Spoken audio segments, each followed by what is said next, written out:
আসসালামু আলাইকুম রহমতুল্লাহি ওয়া বারাকাতুহু। আজকের এই ভিডিওতে কথা বলবো কালার বাট মুরগি কতদিন বয়সে ডিমে আসে। আপনারা যারা আমার ভিডিও নিয়মিত দেখেন তারা জানেন আমাদের 1000 লেয়ার মুরগির একটি খামার আছে। তো আমাদের 1000 লেয়ার মুরগির সাথে আমরা একটি কালার বাট মুরগি পালন করেছিলাম। তো আমাদের কালার বাট মুরগিটি ডিমে আসছিল। আমাদের কালার বাট মুরগিটাকে আমরা লেয়ার মুরগির সকল ভ্যাকসিন করেছিলাম এবং লেয়ার মুরগির সাথে আমরা পালন করেছি। 1000 লেয়ার মুরগির সাথে আমরা একটি কালার বাট মুরগি পালন করেছিলাম। আমাদের সেই 1000 লেয়ার মুরগি 4.5 মাসে ডিমে চলে আসে। তো আমাদের কালার বাট মুরগিটি তার সাথে থেকে প্রায় 6 মাস পরে ডিমে আসে। লেয়ার মুরগির প্রায় 1.5 মাস পরে ডিমে আসে কালার বাট মুরগিটি। কালার বাট মুরগির যখন ফুল 6 মাস হয়েছে তো তখন কালার বাট মুরগিটি ডিমে আসে, তার আগে ডিম পারে নাই। আর লেয়ার মুরগি 4.5 মাসে ডিম পাড়া শুরু করেছে।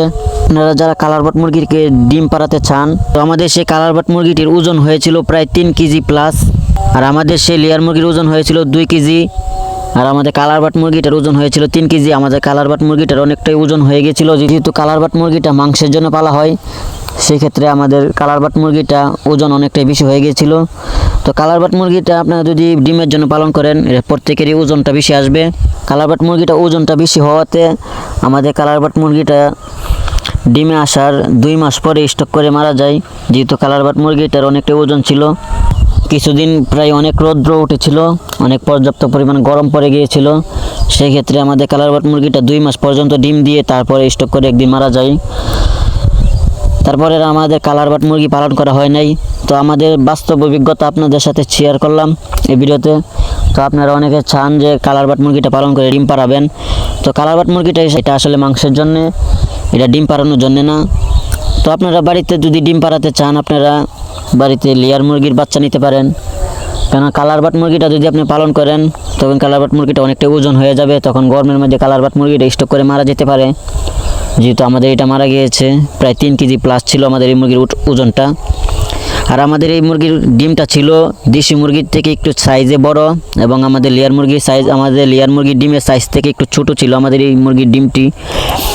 আর দেশি মুরগির থেকে একটু সাইজে একটু বড় ছিল কালার বাট মুরগির ডিম। এমনিতে ডিম দিয়েছিল প্রায় 2 মাস পর্যন্ত।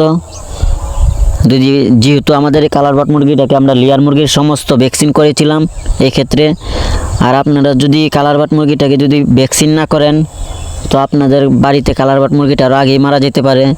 তো ভ্যাকসিন করতে হবে ডিম পাড়াতে হলে কালার বাট মুরগিটাকে, যেহেতু আমরা ভ্যাকসিন করেছিলাম লেয়ার মুরগির সাথে। তো আপনারা যারা বাড়িতে কালার বাট মুরগি দিয়ে ডিম পাড়াতে চান আপনারা 1-2টা পালন করে দেখতে পারেন, সেক্ষেত্রে আপনার অভিজ্ঞতা বাড়বে। প্রথম অবস্থায় আপনার অনেক মুরগি পালন করবেন না, ডিম পাড়ানোর জন্যে 1-2টা পালন করে দেখতে পারেন, যেহেতু আমরা একটা পালন করে দেখেছি তারপরে আমাদের আর পালন করা হয় নাই। তো আজকের ভিডিওটি এ পর্যন্তই। সকলে ভালো থাকবেন, আল্লাহ হাফেজ।